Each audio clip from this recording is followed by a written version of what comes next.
Training exercise for the fire department, now an investigation involving the police department and coroner's office after during that exercise what investigators believe are human remains were found. Despite being shot 5 times in the stomach area, a southern Kentucky woman survives. In fact, is even able to tell deputies what happened. We have an update on last night's police standoff on Versailles Road.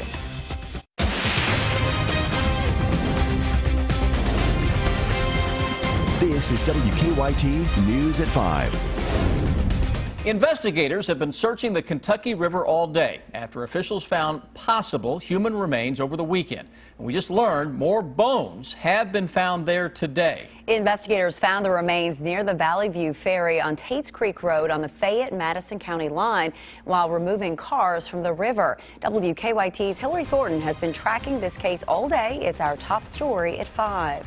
What started as a training exercise out here for the fire department is now an investigation involving the police department and the coroner's office. This all coming after what investigators believe to be human remains were found out here near the ramp to the Valley View Ferry. I've done an examination of the bones, and I believe that the bones are human. This investigation shutting down the Valley View Ferry since 8 o'clock this morning. There's going to be a lot of material that's going to come out of the water. It's going to be muddy. We've got screens that we're going to process this mud through so that we can actually see if there are bony structures that's in this. It's kind of like an archaeological dig. That training exercise back on Saturday involving the retrieval of some vehicles spotted a few months ago that had been dumped in the river. It was after bringing one of those up that investigators say the remains were found. When they brought up one of the vehicles, it split in two, so they only got about half of it, and it had been in the water for an extended period of time. When they brought that vehicle up, we're not sure if these bones that they found were associated with that particular vehicle because they could have been drugged from the water. Ginn says their goal is to retrieve the other part of that vehicle to see if any more remains are found. In Fayette County, Hillary Thornton, WKYT. The coroner is not saying how long that he thinks the remains have been in the river, but will say the bones have been in the water long enough that there is a chance they will not be able to find any DNA. A southern Kentucky man is in jail accused of trying to kill his girlfriend. Police say the man shot his girlfriend 5 times, but she was able to tell deputies what happened. The shooting happened in Corbin on Tuesday night. Our Phil Pendleton has more on the violence that a small child witnessed. The shooting happened on Lawn Chadwell Road, which is just north of Corbin, just off of Kentucky 223 here. We are told that a man and woman had been arguing. The man then cornered the 29-year-old girlfriend and shot her 5 times. Just that she'd be all right and the child be all right. You know, that's a pretty dramatic thing for a child, even if he was just in the house. Police say 48-year-old Michael Johnson woke up his 29-year-old girlfriend after the two had spent part of the day arguing. The fighting also woke up the couple's 5-year-old child. Despite being shot 5 times, the victim was able to tell deputies what happened to her. They said she was shot in the chest area and in the abdomen, so those are very serious injuries, of course, but I think she was just very lucky. Police say that it is remarkable that this 29-year-old woman survived this shooting, and again, she was able to talk to deputies when they arrived on scene and describe for them what exactly took place. The suspect is the one who called 911. You will hear that call coming up at 6 o'clock. But for now, in Laurel County, Phil Pendleton, WKYT. And Johnson told us that he did not want to talk about the allegations from the Laurel County Jail, where he remains on the attempted murder and wanton endangerment charges.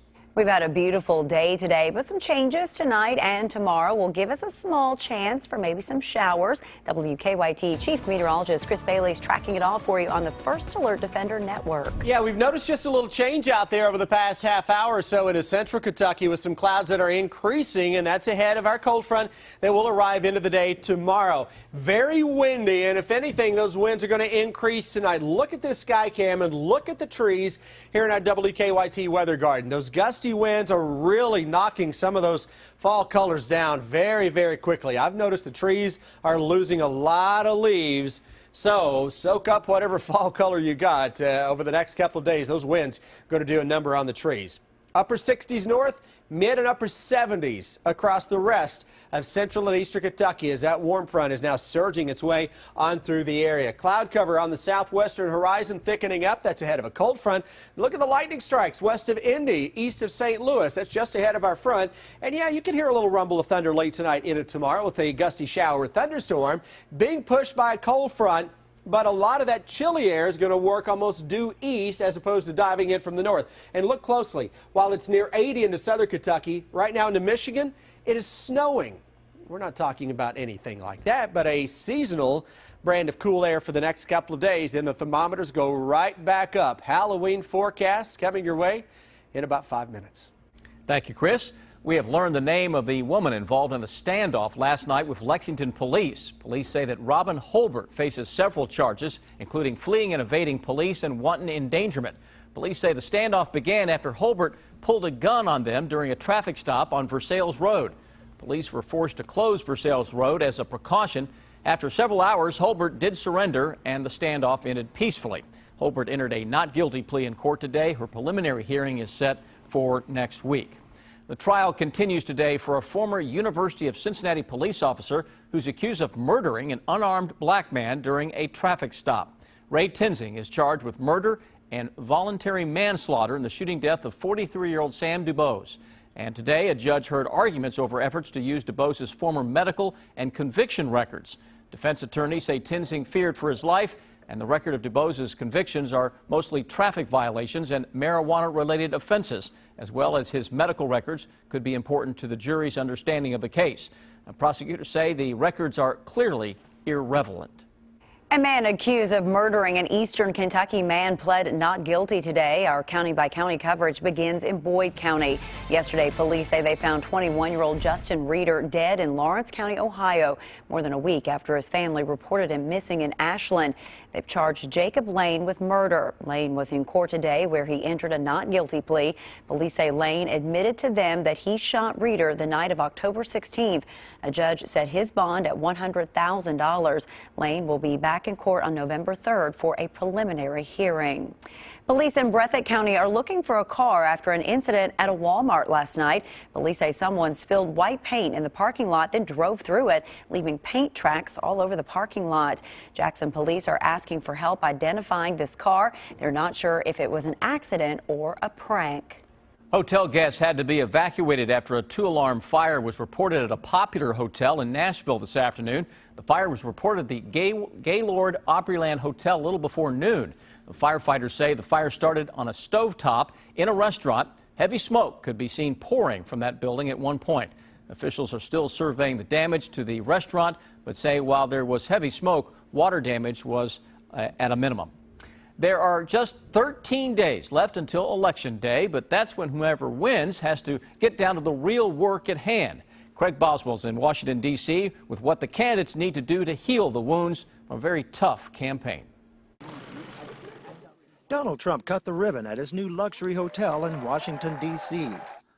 Under budget and ahead of schedule. That's what we did. But Hillary Clinton says she knows why Trump was able to finish the hotel under budget. He relied on undocumented workers to make his project cheaper. The accusation is just the latest in what has become an extremely divisive campaign. Both Trump and Clinton accuse the other of tearing the nation apart, and both claim they can fix it. I want us to choose a path that is confident and optimistic, because I really believe America's best days are still ahead of us. We have to choose the most optimistic path. We have to choose to believe not our politicians that in many cases truly don't know what they're doing, but to believe in ourselves and in our country. Scott Mulhauser is a fellow at Georgetown University. Elections are notoriously nasty, and this one sure fits the bill. He says there are things the new president can do to unite the country. There are things we share in common. There are things on things like the economy and jobs. People can work together and get things done. The country wants to see that. The country wants to see solutions. Neither candidate is likely to stop the attacks with 13 days remaining to campaign.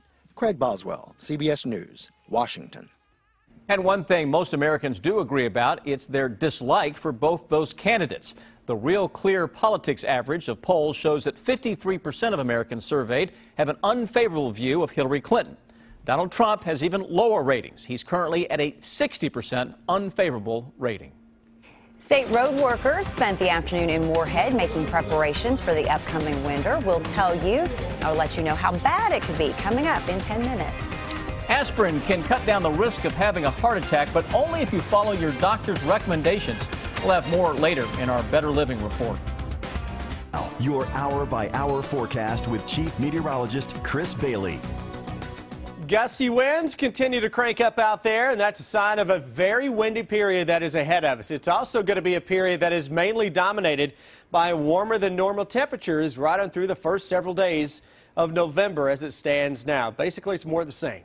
Let's look outside, show you 9 different sky cams. Notice how the farther east you go, a little more in the way of blue skies. Get into central Kentucky and points west, all of a sudden skies are getting a little darker, and that's ahead of a cold front that has some clouds, gusty showers out ahead of that. Current temperatures go from 68 into Covington to 75 Frankfort, 77 popular number, Danville, into London, Somerset, and Monticello. And what will happen now with some clouds increasing, those numbers will come down a little bit. Find the warm front on the map. It is just to the northeast of Kentucky. You go from the 70s, well, the 80s, the 70s, to the 60s, the 50s. Look at the Ohio Valley and the northern parts of the Ohio Valley. Cleveland, they're going to play a baseball game there tonight. World Series game, 43 degrees right now. Strong winds, snowing not too far away from Cleveland into parts of Michigan. Right now, we're on the warm side of this front that will continue to make its way toward the east, and it's being pushed by some chillier air that was mainly aimed to our north and northeast, though it's just strong enough to produce a broken band of some showers and thunderstorms. Tomorrow's one of those days farther east and southeast that you live, you're going to touch 70 before the cooler air comes on into play. And into the afternoon and evening, temperatures should drop off pretty quickly. New hour-by-hour forecast, timing those clouds in for a fiery sunset, and then late tonight, early tomorrow morning, any one area is fair game for a shower to roll into town. And you can pick out the front tomorrow. Look at Williamsburg, 70, yet 57 into Covington. As the front rolls through here, temperatures come down a little bit. Winds stay gusty, and again, a shower or two a possibility. 40s will show up late on Thursday evening. Early on Friday, a lot of fog is likely, especially near the waterways and the valleys. If you fog over where you live, you'll stay 40 to 45. If you keep the skies clear, you'll stay into the upper 30s to around 40. Into Friday afternoon, though, we start to get rid of the low clouds and fog. Then it's game on for a windy and a milder afternoon yet again. Check out the wind gust forecast, hot off the presses. Let's look at the new numbers together. End of the day tomorrow. We'll start things out with winds gusting 20 to 30 miles per hour. And at some point tomorrow, we could see those winds into eastern Kentucky topping 30 miles per hour. Now look at where the streamlines are coming from the northwest, 5 o'clock. That is with a chillier brand of air, and even then, gusts are around 20, 25 miles an hour. Moral of the story with the gusty winds, say goodbye to the fall colors. Not that the colors this year have been just extraordinary by any means. It's been kind of a dull fall foliage season, and a lot of that due to the dry weather we've been noticing out there. 7-day forecast, guys. We flipped the calendar to November. Somewhere in that 7-day forecast. Looks more like we're flipping it into September as opposed to November, though, doesn't it? That's a pretty good looking 7-day forecast. It really is. We're going to stay mild into the first few days of November. Sounds good, Chris. Thank you. Well, it looks like they've cleared the crash at Georgetown and Kearney. We have lanes back open there, so that was 3 cars involved, but it's completely out of the way now. Yellowstone and Alumni, there's a non-injury. Drive time still holding our own to Versailles, 15 minutes. Long time to Nicholson, about 20 minutes from Lexington. Georgetown's averaging about 20 minutes as well. Now back to you in the studio. Chris talked to a group of snowplow drivers today. We'll let you know what he told them about winter in Kentucky after the break. And a man in Anderson County accused of animal cruelty admits to drinking whiskey before his arrest. That story coming up on WKYT News at 5:30. Up with the latest news on WKYT.com. Join the conversation on Twitter and become a part of the WKYT Facebook family. State road workers gathered in Moorhead today to discuss how to better prepare themselves for the upcoming winter months. WKYT Chief Meteorologist Chris Bailey spoke to a room full of snowplow drivers, giving them a heads up on what to expect this winter. Monique Blair has the story. Soon, this will be an all too familiar sound. In order to better prepare for this year's snow and ice, state highway workers gathered in Moorhead's Convention Center. Because the weather across the entire northern hemisphere plays a role in what goes on here.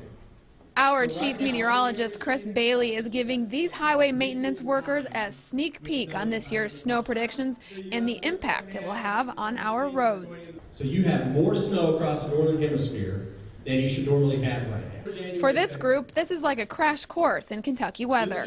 And then that really deepens with that what's known as a trough or a dip in the jet stream. The hope for these drivers is that they will take what they've learned and apply it on that snow-covered road. We can use the weather forecast in a different way than just planning for what we're going to do the next day. We can use it in real time, and it affects where we send our trucks. What might be heading our way in terms of a colder winter, perhaps more snows back-to-back, more small snows. So that allows us to adjust our strategies to compensate or basically have a good game plan going in. These drivers say they're ready. They better be, because Chris says the first snow may come earlier than normal. In Moorhead, Monique Blair, WKYT. A Kentucky Transportation Cabinet spokesman says the Commonwealth has an adequate amount of salt on hand, about 250,000 tons.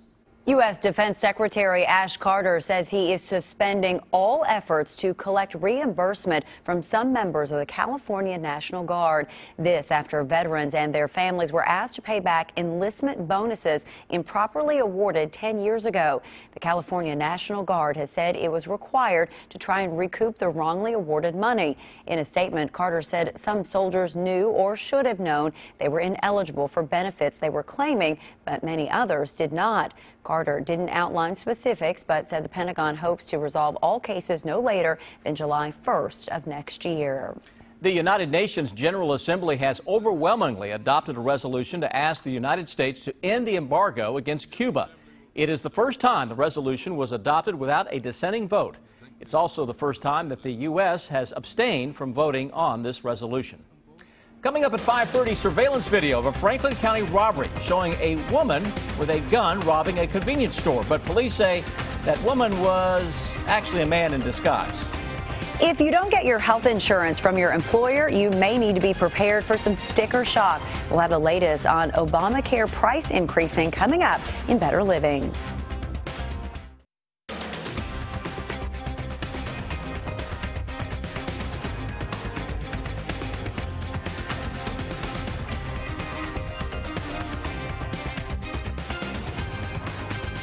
It is time now for Better Living, health, education, and consumer news that impacts your life.